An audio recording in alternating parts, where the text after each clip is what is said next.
माँ लक्ष्मी की जय हो, माँ लक्ष्मी की जय हो, अन्नपूर्णा माँ की जय हो, अन्नपूर्णा माँ की जय हो। एक बार धर्मराज और लक्ष्मी लोगों की परीक्षा लेने के लिए एक जरे की मूसलाधार धरसीती हुई संध्या में अत्यंत बूढ़े स्त्री रूप का धारण करके पृथ्वी लोक में आए। नगर के एक धनी सेठ के द्वार पर जाकर फाटक खटखटाने लगे। दरवाजा खोलकर सेठ जी ने जब उन्होंने देखा तो बिगड़ कर बोले, अरे कीचड़ सने पाँव से सारे दालान में मिट्टी फैला दिया, भागता है कि नहीं यहाँ से। सेठ जी, हम इस रात में कहाँ जाए? बूढ़ा बहुत गिड़गिड़ाया, हमारे ठंडे से प्राण निकल रहे हैं, कहीं ठहरने भर को जगह दे दो। परंतु सेठ ने द्वार बंद कर लिया। उन दोनों को प्रकाश में सेठ के महल के पास ही एक टूटा फूटा सा घर दिखाई पड़ा। उसके टूटे केवाड़ से दिए के प्रकाश की एक किरण दिखाई पड़ी। बूढ़े ने बुढ़िया से कहा, आओ चलो उस घर में ही आश्रय मांग कर देखे। बुढ़िया ने कहा, जब इतने बूढ़े सेठ ने अपना यहाँ स्थान नहीं दिया तो या कंगाल क्यों देंगे? और ठहरने को जगह मिल भी गई तो रात भर में बिना ओढ़ने बिछौने के इन फटे भीगे कपड़ों में तो प्राण ही निकल जाएगा। बूढ़ा बोला, कुछ भी हो मुझसे तो अब और चला नहीं जाता है। और उसने आगे बढ़कर द्वार थपथपाया। दूसरे ही क्षण हाथ में दिया थामे, मैली फटी धोती पहने एक स्त्री ने द्वार खोला। उन दोनों की दशा देखते ही वो करुणा भरे सवार में बोली, हाय हाय, तुम इस अंधेरी रात से कहाँ भटक रहे हो? आओ आओ, भीतर आ जाओ।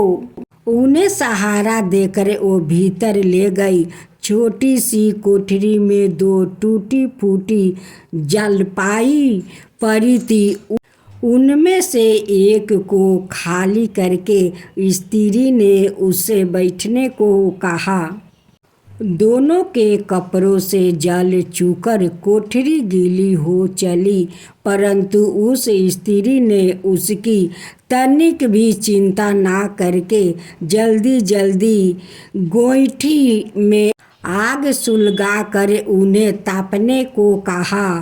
फिर अरगनी पर से दो पुराने परंतु धुए हुए कपड़े लाकर बोली, बाबा आप लोग अपने भीगे कपड़े उतार कर उन्हें लपेट लो।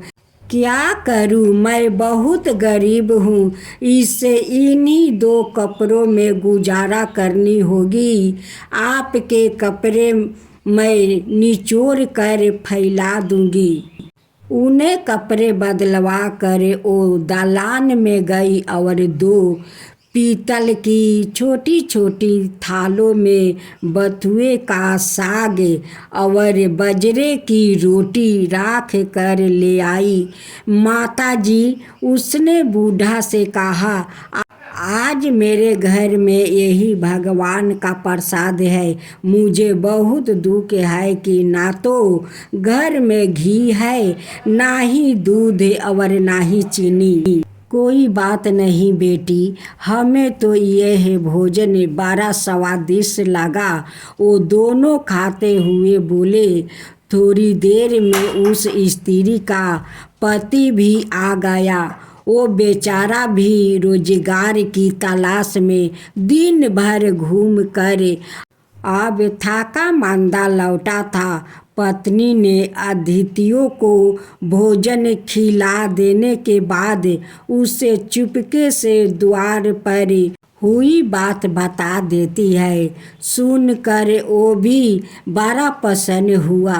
फिर दोनों ने अपने बिछौने उन दोनों वृद्धों को देकर उन्हें तो खाट पर सुलाया और आप दोनों एक फाटा टाटा ओढ़ कर धरती पे लौट गया। प्रात काल ही जब बारिश बंद हो गई तो वो वृद्ध बूढ़ा जाने लगे। सरला ने उन्हें हाथ जोड़कर सूरज निकलने तक रोका। फिर घर में जो 4 दाने गहने पड़े थे उन्हें पीस कर आटा गूंद कर रोटियां बना देती है उनके साथ बांध दिया और कहा, माता हम निर्धन है, इसी से जैसी सेवा करनी चाहिए थी वैसी कर ना सकी। आशा है आप क्षमा करेगी। बुढ़िया ने उत्तर दिया, बेटी हम गरीबों की जो सेवा तूने की उसका फल तुझे भगवान देंगे, पर आज तो तू जो चीज छुएगी वो दिन भर खाली ना होगी। वो लोग चल गए तो सरला को अपनी बधुओं की हांडी को साफ करने की याद आई। रसोई में जाकर उसने हांडी उठाई तो देख कर असर्ज से भर उठी। उस हंडी में असरफिया भरी हुई थी। अब जो उसने उसे उल्टा कर रखा तो वो दोबारा भर गई। वो उन असरफियों को उठा कर रखती है और हंडी में दूसरी भर जाती है। दिन भर में उसकी कोठरी असरफियों से भर गई। बस फिर तो उसके पति ने उन असरफियों को बेचकर सरला मकान ले लिया, एक कपड़े की दुकान खोल ली, घोड़ा गाड़ी और टमटम खरीद लिया और वो सुखपूर्वक रहने लगी। उस सेठ को जब यह समाचार मिला कि उसके निर्धन पड़ोसी एक रात में अमीर हो गया है तो उसने सरला और उसके पति को बुलाकर कारण पूछा। सरला ने सरल पूर्वक सब कथा सुना दिया। अब तो सेठ और सेठानी को रात दिन यही चिंता रहने लगी कि किसी प्रकार वो कारामती वृद्ध बुढ़िया मिल जाए तो वो भी हृदय भर असरफिया प्राप्ति कर लेगी। देवता तो लोग की इच्छा करते हैं, मनुष्य के हृदय की बात जान लेते हैं। एक रात जब बहुत जोर का पानी और ओले पड़ रहे थे तो वही वृद्ध बुढ़िया फिर उसी सेठ का द्वार पर पहुँचे।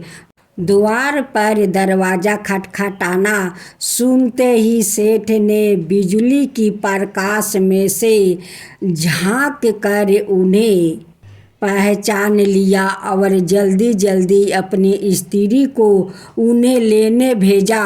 बिजली बुझाकर एक दिया हाथ में लेकर सेठानी बाहर आई और झूठी ममता देखा कर बोली, हाय हाय बाबा, तुम कहाँ भटक रहे हो, आओ अंदर आ जाओ। फिर घर की सबसे छोटी जलपाई पर उन्हें बैठा दिया। घर में अनेकों गर्म वस्तुओं होते हुए भी वो उनके लिए 2 फटे पुराने वस्तुओं ले आई और बोली, बाबा घर में इस समय यही उपस्थित है। फिर उसने बिना पूछे दे दिया। घर की सबसे घिसी पुरानी थालियों में बथुए का साग और जुआर की रोटी भी ले आई। ओढ़ने को 2 फटे कंबल भी कहीं से मांग कर ला दिया। फिर सेठ सेठानी भी उसी कमरे में गद्दे बिछाकर धरती पर लेट रहे। सवेरे अंधेरे ही जब बूढ़े बुढ़िया जाने लगे तो सेठानी ने चाना पीस कर रोटी बनाई और उनके साथ बांध दिया और बोली, माता हमें बड़े दलिद्रता है, आपकी सेवा ना कर सके, आशा है आप हमें क्षमा करेगी। बुढ़िया भेषधारी लक्ष्मी ने कहा, बेटी जैसी सेवा तूने की उसका फल तुम्हें भगवान देंगे। हाँ, आज तू जिस काम को हाथ में लेगी वो दिन भर समाप्त ना होगा। उन लोग के जाते ही सेठ सेठानी में झगड़ा हो पड़ा। सेठ चाहता था कि बथुए की हंडिया मैं खोलूं और सेठानी चाहती थी कि मैं खोलूं। अंत में दोनों ने एक साथ हंडिया पकड़ ली।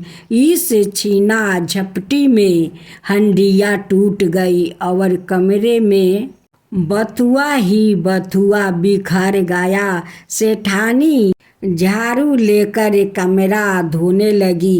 अब वो तो कमरा साफ करती और कमरे में तुरंत ही सारा हुआ बथुआ फिर बिखर जाता। सवेरे से संध्या तक उस कमरा साफ करना पड़ा। ठीक ही तो है, जिसकी जैसी नीयत होती है भगवान उसे वैसे ही फैला देता है।